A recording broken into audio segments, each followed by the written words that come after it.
오늘 성경 말씀 구약 성경 10편 1편입니다.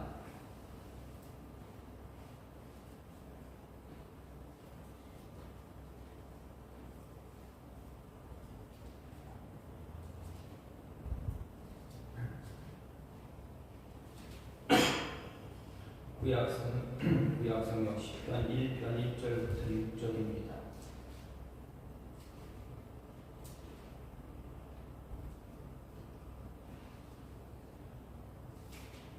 복 있는 사람은 악인들의 꾀를 따르지 아니하며 죄인들의 길에 서지 아니하며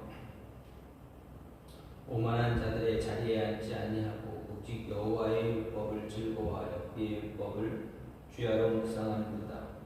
그는 시냇가에 심은 나무가 저를 따라 열매를 맺으며 그 잎사귀가 마르지 아니함 같으니 그가 하는 모든 일이 다 형통하리로다. 악인들은 그렇지 아니하며 오직 바람에 나는 겨와 같도다. 그러므로 악인들은 심판을 견디지 못하며 죄인들이 의인들의 모임에 들지 못하리로다. 무릇 의인들의 길은 여호와께서 인정하시나 악인들의 길은 망하리로다. 아멘.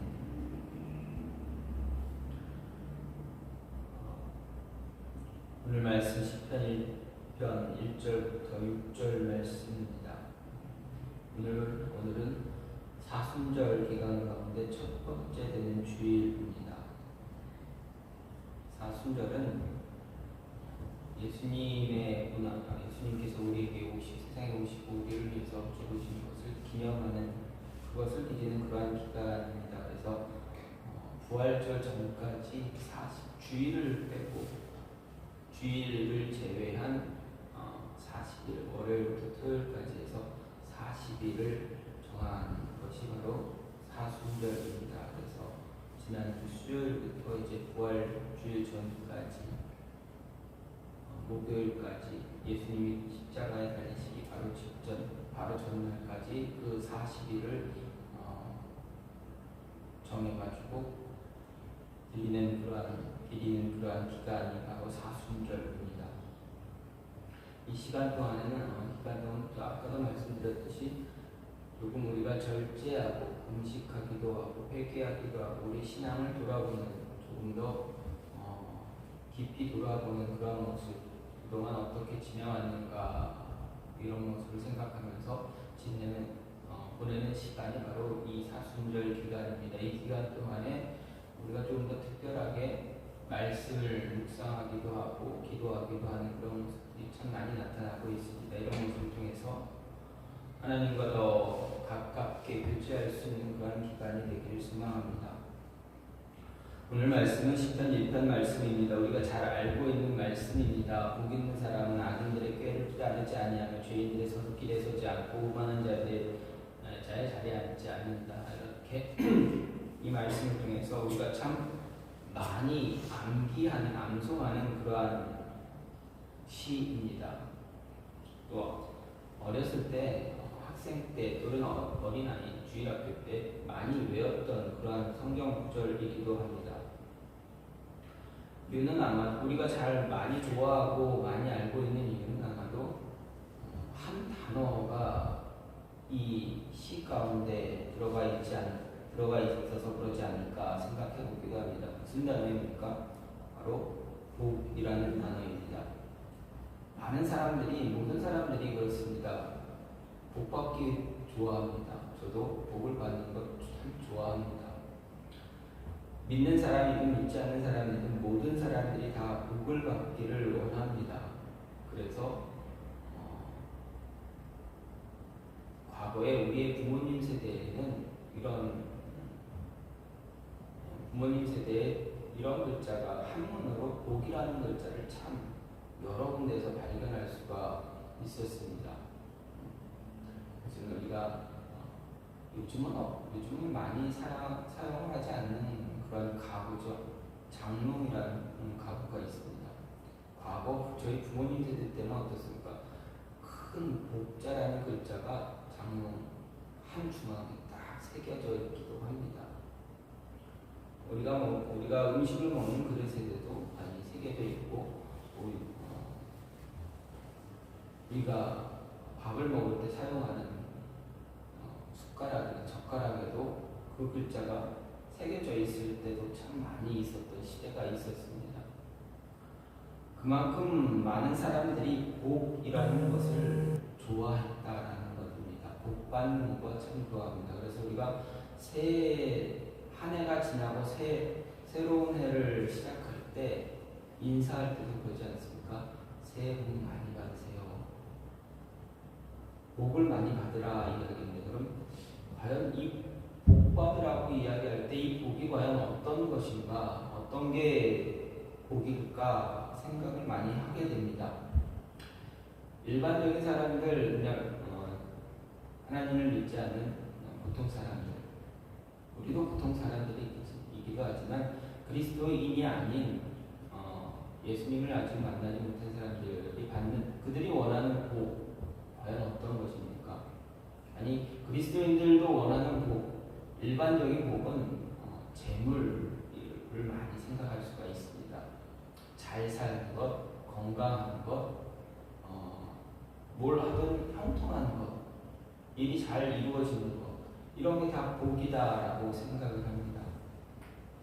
그래서 재물이 많으면 복 많이 받았다, 일이 잘 풀리면 복 받았다, 이렇게 이야기하기도 합니다. 그런데 성경이 말하는 복은 그것과는 조금 다른 기준에서 복을 이야기합니다. 복을 풀어주고 있습니다. 특히 유대인들이 해석하는 복이라는 개념은 어떻습니까? 유대인들이 좋아하는 복은 그런 물질도 있겠지. 물질도 그들도 좋아하겠지만, 그들이 정말 복이다라고 하고 생각하는 것은 물질이 아니라 하나님이다라는 것입니다. 그래서 복에 대한 인식의 결과가 아닌 원인을 보고 유대인들은 판단하고 있습니다. 먼저 복이 있는 사람이 되어야 복을 받을 수 있다. 그러니까 복 받을 만한 준비가 내가 되어 있어야 한다라고 합니다. 근데 그 복 받을 만한 준비가 되어 있는 게 그 기준이 어디 있느냐? 하나님과 내가 어떻게 관계를 갖고 있느냐에 대해서 그들이 이야기합니다.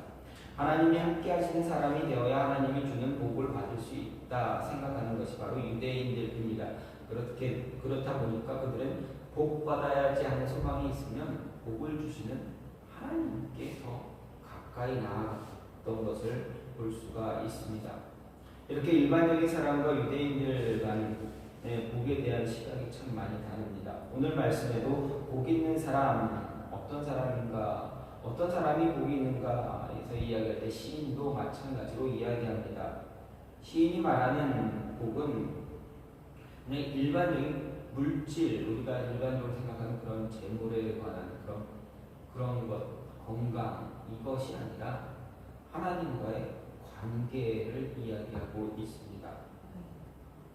하나님 앞에 나아가는 사람이 복이 있는 사람이다라고 시인도 노래하고 있습니다. 그러면 하나님께 나아가는 사람, 어떤 사람이 과연 하나님 앞에 나아갈 수 있는가 보게 되면 예수님을 소유한 사람이 하나님께 나아갈 수 있다라는 이야기입니다.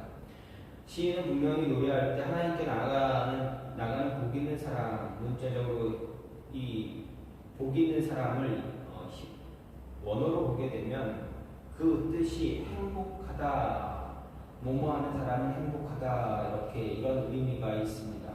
지금 뭐뭐하는 사람, 바로 하나님께 나아가는 사람입니다.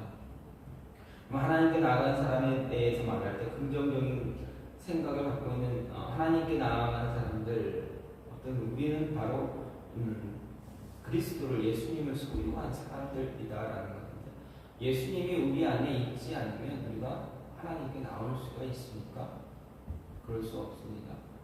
아무리 내가 하나님께 나오고 싶다 할지라도 내 안에 예수님이 존재하지 않으면, 예수님이 내 안에 있지 않으면 쉽게 하나님께 나오지 못합니다. 많은 사람들, 우리가 전도할 때도 그렇지 않습니까? 복음을 전할 때도 예수님 믿으세요 라고 이야기하지만, 그들이 네 라고 이야기를 하지만, 대답을 하기도 하지만, 과연 그들이 그 대답을 하는 모든 사람들이 예수님 앞에 나오느냐? 그렇지 않다라는 것입니다. 하나님은 분명 우리 안에 예수 그리스도를 미리 보내주십니다. 우리 안에 예수님이 있어요. 우리가 예수님을 소유해야 예수님께 나올 수가 있다라는 것입니다.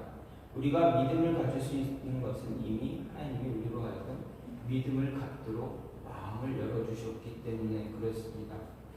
이렇게 예수님을 소유한 사람, 사람은 늘 긍정적인 생각을 갖게 됩니다. 그래서 이 복 있는 사람, 할 때 이 복 있는 이 말이, 이 히브리어 말이 하나님께서 우리에게 주시는 삶의 길을 잘 걸어가는, 하나님이 어떤 길을 제시해 줄 때 그 길을 따라가는 사람, 이렇게 이야기하는 것입니다. 그래서 하나님이 제시하는 길을 따라갈 수 있는 사람이 바로 예수님을 우리 마음에 소유한 사람이 갈 수 있는 것입니다. 하나님께서 우리에게 제시하는 길을 똑바로 걸어간다는 것은 바로 하나님 말씀에, 좀 전에 말씀드렸듯이 하나님 말씀에 전적으로 의존하는 것을 이야기합니다. 하나님 말씀에 전적으로 의존하며 따라가는 사람은 악인의 꾀를 따르지 않습니다. 죄인의 길에 서지 않습니다. 오만한 자리에 앉지 않습니다. 이런 길에서 살아가는 사람, 이 악인의 길, 죄인의 길, 오만한 자의 길에 살아가는 사람은 일반적으로 하나님과 대적하는 사람들입니다. 자신의 행복을 이루기 위해서 잘못된 길을 따라가거나 그렇게 생각하는 것을 따라 생각하는 것은 보다 빠른 성공을 위해 옳은 길을 포기하거나 죄의 길로 치우치는 것을 이야기하기도 합니다. 어떻게 보면 일반적으로 살아가는 사람들의 이런 삶의 방식이 형통한 것처럼 보이겠지만 오늘 이 시인은 정확하게 말하기를 이런 삶의 길은 악인들, 죄인들, 오만한 자들이 원하는 길이지 하나님이 그리 예수님을 소유한 복이 있는 사람, 의인이 이런 삶을 원하지 않는다. 의인이 원하는 삶의 길이 아니다라는 것입니다. 그래서 복 있는 사람의 길은 오직 예수 그 안에 즐거움이 넘치는 삶을 살게 됩니다. 예수님을 소유함으로 인해서 즐거움을 가질 수 있습니다. 즐거움이 넘치는 삶은 바로 긍정적인 생각에 사로잡히게 됩니다. 온통 부정적인 생각에 사로잡힌 자에게는 진정한 즐거움을 기대할 수 없습니다. 왜 그렇습니까? 부정적인 생각에 사로잡히게 되면 늘 불평과 불만이 우리의 입에서, 우리의 마음에서 떠나지 않기 때문입니다.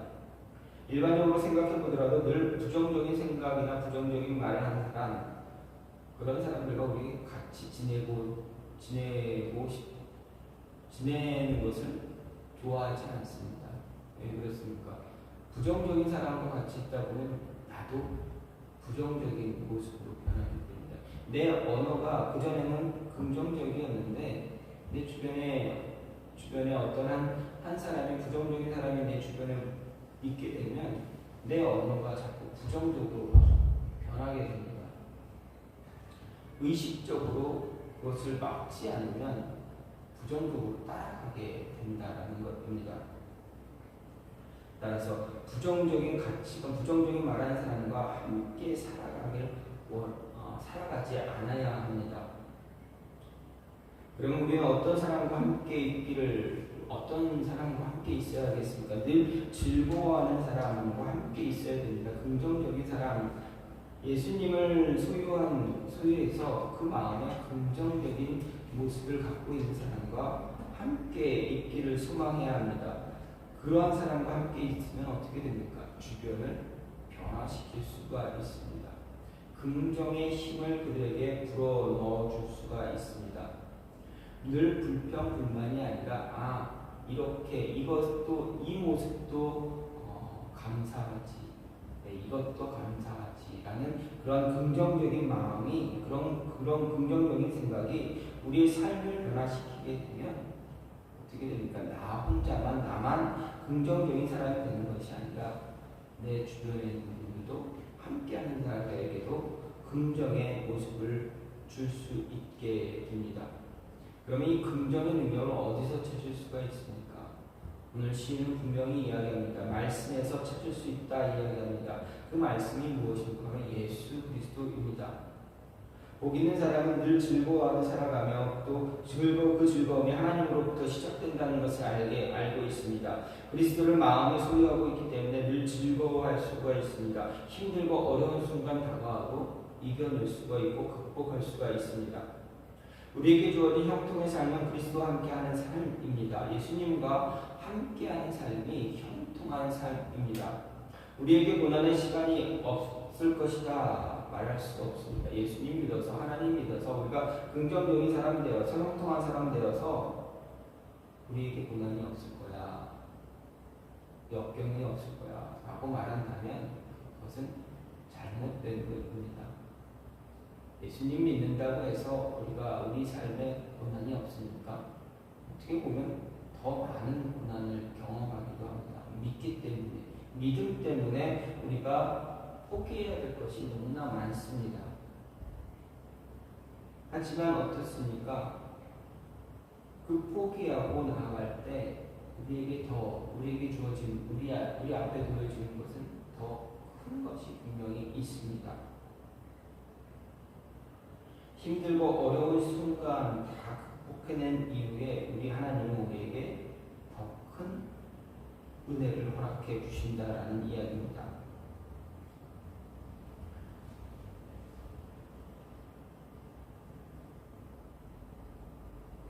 이 모든 것을 다 극복한 사람들이 바로 복이 있는 사람입니다. 예수님을 소유함으로 인해서 예수님이 우리의 마음에 존재하기 때문에 이런 어려움이 다가와도 당당하게 맞설 수 있는 그런 모습을 가질 수가 있습니다. 두 번째로 복 있는 사람 어떤 사람입니까?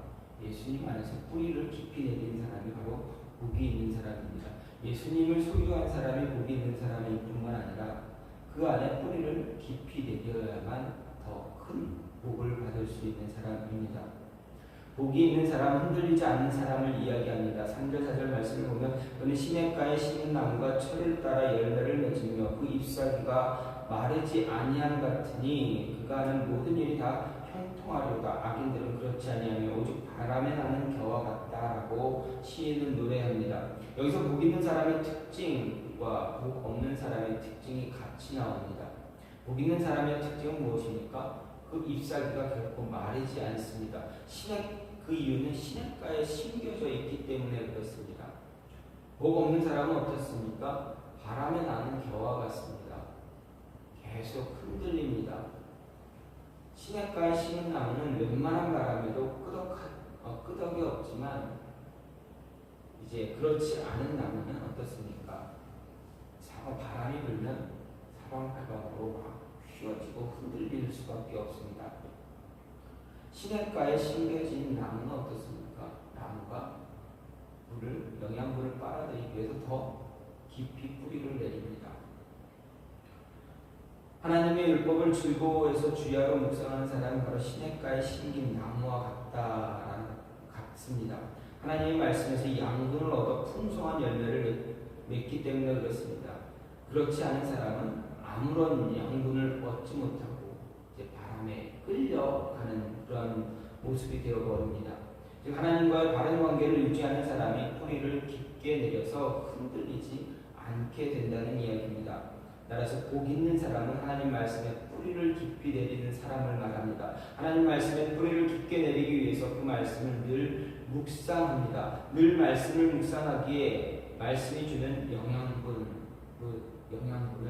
무제한으로 늘 리필받을 수 있는 사람이 됩니다. 결코 그 영양분이 부족하거나 멈추지 않습니다. 이 무한 리필의 영양분을 어디서 나옵니까? 시냇가에 심긴 나무에 묘사하는 것입니다. 시인은 시냇가에 심긴 나무에 묘사하고 있습니다.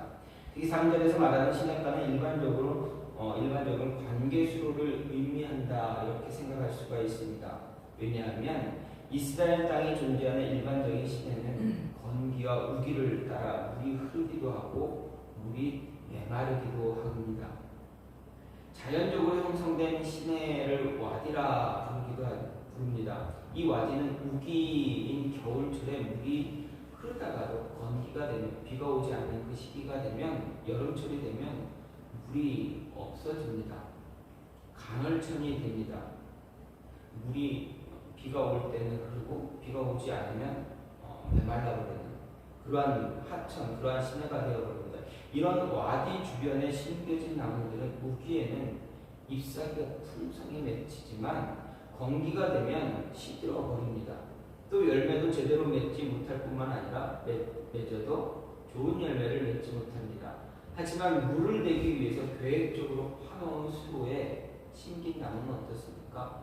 사시사철, 건기에도 풍성한 잎사귀와 함께 좋은 열매를 맺을 수가 있습니다. 말씀을 주야로 묵상하며 말씀에 사로잡힌 삶을 살아가는 복 있는 사람은 바로 이런 관계수로에 심겨진 나무와 같다라는 것입니다. 오직 하나님만 의지하고 말씀에 뿌리를 깊게 내렸기 때문에 아무리 거친 바람이 불어와도 절대 동요하지 않습니다. 흔들리지 않습니다. 복 있는 사람이 뿌리를 내린 하나님의 말씀에 그 삶을 근거해 둔다면 어떤 상황이 와도 늘 신신함을 유지할 수가 있습니다. 풍성한 열매를 맺을 수가 있습니다. 고난이 다가오고 역경이 다가오면 그 고난을 극복하고 역경을 극복한 이후에 더 큰 열매를, 더 풍성한 열매를 맺게 된다라는 이야기입니다. 따라서 우리는 복 있는 사람처럼 우리의 뿌리를 말씀에 내려야 합니다. 그리스도 안에 내려야 합니다. 말씀에 뿌리를 내린 사람 가뭄에 와도 아무 문제가 없습니다. 나무의 뿌리가 언제나 생수의 근원에 닿아 있기 때문에 그렇습니다. 아무리 거친 시련이 다가와도 이겨낼 수 있는 힘을 공급받습니다. 시련과 환난의 영향에 자유할 수가 있습니다. 고통받지 않을 수, 물론 고통은 있겠지만 그 고통 때문에 삶이 망가지진 않습니다. 자유하게 됩니다. 이 또한 지나가리라. 하나님이 나를 지금까지 인도해 주셨듯이 이 힘든 시기도 분명 지나가 하나님은 또 다른 은혜의 축복을 우리에게 주실 것이다 라는 믿음이 확실한 자입니다.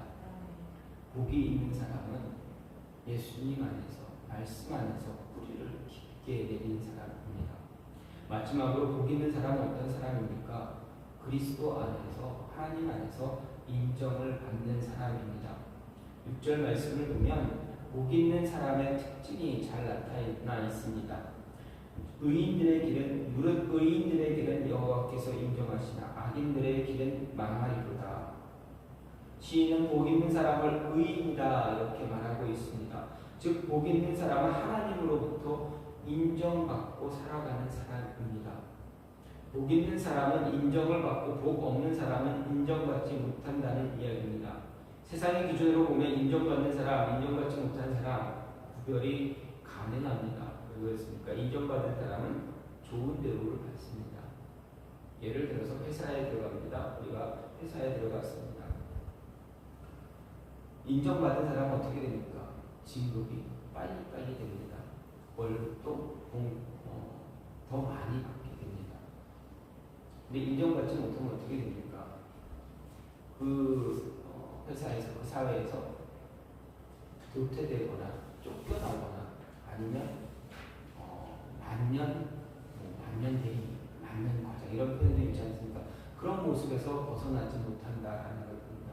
한 회사에 10년, 15년, 20년 자리를 다니고 있지만 대리, 과장, 대리의 직함을 벗어나지 못한다면 아마 인정받지 못해서라고도 볼 수가 있습니다. 어쨌든 인정을 우리가 사는 사회에서는 인정을 받고 못 받고는 눈에 확연합니다. 하지만 하나님으로부터 인정받았다 못 받았다는 우리 눈으로 쉽게 확인할 수는 없습니다.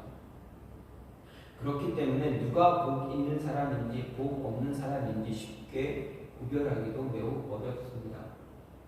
하지만 판단할 수는 있다 이야기합니다. 성경이 말하는 이게 복 있는 사람, 어떤 사람이 복이 있느냐, 성경은 열매로 판단한다 이야기합니다. 여기서 인정한다라는 것은 기본적으로 알다라는 의미를 가지고 있습니다. 단지 지적으로 또는 피상적으로 아는 것만이 아니라 체험적으로 경험해서 아는 것을 이야기합니다. 인격적인 관계에서 아는 것을 말합니다. 즉 여호와께서 의인들의 삶의 양식을 세세히 아시고 이를 옳은 것으로 받아들이시고 그리고 그들과 친밀한 인격적인 관계를 맺고 계시다는 사실을 이야기합니다. 다시 말해서 거꾸로 말하면 하나님께서 악인들의 잘못된 죄악된 그런 삶의 양식을 용납하지 않을 뿐만 아니라 그들과는 어떤 관계도 맺지 않는다라는 것을 이야기하는 것입니다. 하나님과의 관계를 온전히 유지하는 사람, 그 사람이 바로 복 있는 사람입니다. 그 사람이 열매를 맺는 사람입니다. 하나님과의 인격적인 만남을 통해서 하나님이 자신을 통해서 원하는 것이 무엇인지 알 수 있습니다. 하나님이 원하는 삶의 방식을 아는 사람, 하나님 뜻대로 살아갑니다. 하나님이 원하는 열매를 맺게 됩니다. 풍성한 열매 맺게 됩니다. 좋은 열매 맺게 됩니다. 여기서 열매를 얘기할 때 또한 우리는 흔히 생각하는 것이 전도의 열매를 많이 생각을 합니다. 내가 열매를 맺었다 그러면 나를 통해서 내가 믿지 않는 사람들을 많이 이렇게 하나님 앞으로 데려왔다. 이것을 가지고 열매다라고 이야기할 때가 과거에는 많이 그렇게 이야기했습니다. 근데 진정한 열매는 어떻습니까? 물론 그것도 열매이기도 하지만 하나의 열매의 방법이기도 하지만 정말 우리 삶에서 열매가 나타나는 것은 무엇입니까? 꼭 그런 보이지 않는 모습일지라도 내 삶이 내가 돌아봤을 때, 내 삶을 내가 돌아봤을 때 무언가 변한 것이 있다면 그것도 열매입니다. 이전에는 하나님에 대해서 내가 예수님에 대해서 많이 몰랐었는데 지금은 하나님에 대해서 예수님에 대해서 조금 더 알고 있다라는 그것은 열매가 내 안에 맺혔다라는 겁니다. 하나님을 만났기 때문에 내가 기도했을 때 그 기도에 대한 응답이 나에게 주어지고 있다. 내가 그것을 응답으로 받았다라는 것은 그만큼 내가 과거와 지금의 내가 변화해져 있다라는 것입니다.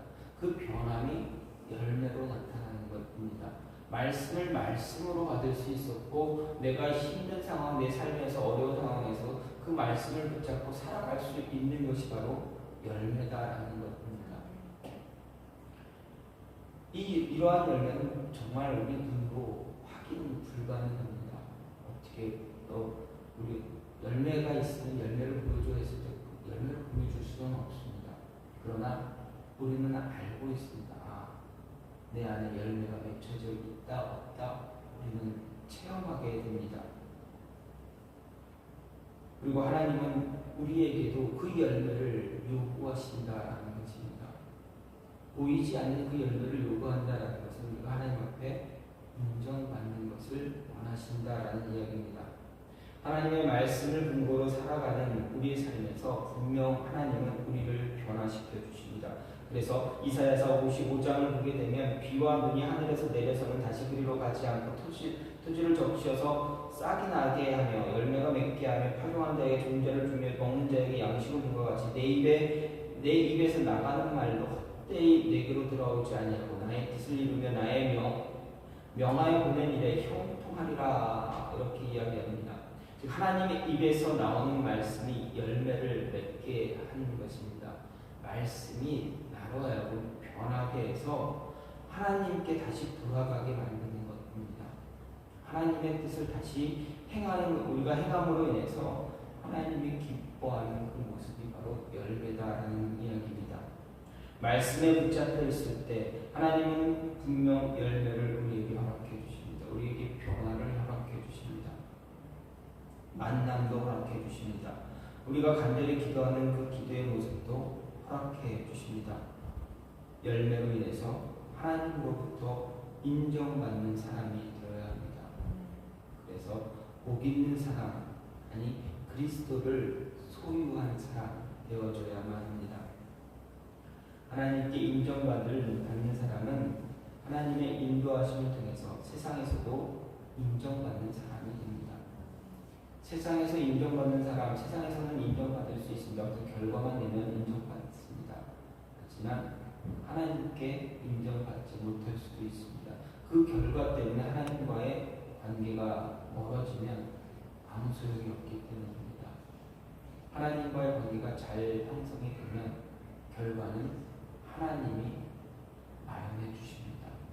하나님께 맡기고 하나님과의 관계를 잘 유지하는 것, 그것이 진정한 열매 맺는 방법입니다. 끊임없이 우리가 기도합니다. 하나님 도와달라고 기도합니다. 하나님 이러이러한 상황입니다. 기도합니다. 그 기도에 대한 응답이 열매가 됩니다. 왜 그 기도에 대한 응답이 왜 열매가 됩니까? 그만큼 그 기도하는 그 시간 동안 우리가 하나님과 바른 관계를 유지하고 있었다라는 것이 나타나기 때문에 그렇습니다. 크고 작은 일들에서 우리가 많이 하나님의 응답을 받는다라고 이야기합니다. 그 기간 동안 우리가 지속적으로 관계를 유지하고 있었다라는 것입니다. 그것이 열매가 돼서 결과로 나타나게 되는 것입니다. 결과에 연연하기보다는 과정 속에서 내가 관계를 하나님과 어떤 관계를 유지하는가에 더 초점을 둔다면 하나님은 결과를 우리에게 주실 것입니다. 그래서 하나님과 더 많은 관계를 가짐으로 인해서 인정받는 사람들이 그러한 자가 되어져야 합니다. 복 있는 사람은 언제나 긍정의 힘을 갖고 살아갑니다. 왜 그렇습니까? 예수 그리스도가 우리 마음에 있기 때문에 그렇습니다.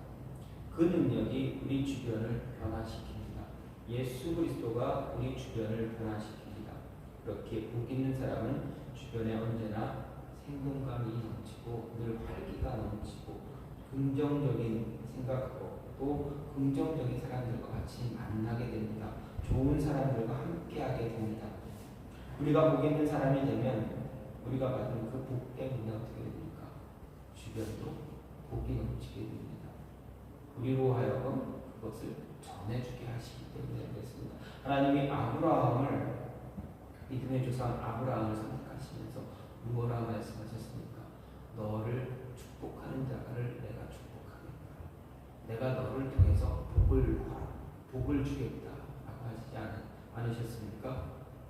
하나님께서 분명 아브라함에게 내가 너의 씨를 통해서 온 세상에 축복을 하겠다 하셨습니다. 그 씨가 누구입니까? 하나님께서 허락하신 그 씨가 누구입니까? 바로 우리 안에 있는 예수 그리스도입니다. 하나님은 분명 아브라함의 후손 예수 그리스도를 통해서 온 세상에 저와 여러분에게 축복을 허락해 주셨습니다. 구원의 축복을 허락해 주셨습니다. 이 모습을 붙잡고 복 있는 사람 되어서 우리뿐만 아니라 주변에 있는 사람들에게도 그 복이 흘러갈 수 있도록 한다면 우리는 정말 복된 사람이 되고 그리스도가 우리 안에 있는 사람이 되고 그리스도 안에 뿌리를 내린 사람이 되고 그리스도에게 하나님께 인정받는 사람이 되는 것입니다. 이런 삶이 우리 삶 속에서 더욱더 분명하게 나타날 수 있기를 간절히 소망합니다. 이 시간 같이 기도하기 원하는데 하나님 우리가 복 있는 사람 되기 원합니다. 복 있는 사람 되게 해주세요. 그리스도를 영접하고 그리스도를 소유하고 그리스도 안에 뿌리를 내고 그리스도께 인정받는 하나님께 인정받는 그런 사람 돼서 우리뿐만 아니라 우리 주변에 있는 모든 사람들에게 그 복을 전할 수 있는 자들 되게 해달라고 이 시간 같이 기도하는 시간을 갖겠습니다. 같이 기도합니다.